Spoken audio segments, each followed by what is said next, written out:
Look at this dude.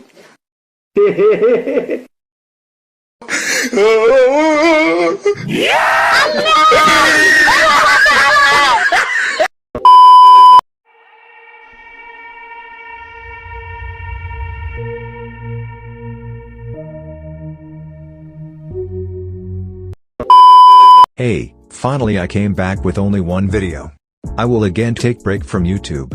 Because I concentrate on my studies. That's why I don't upload videos. Anyways, in this video we will create lens blur transition, like After Effects. So let's begin the video.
So that is for today.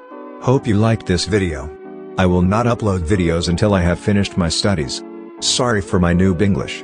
See you soon.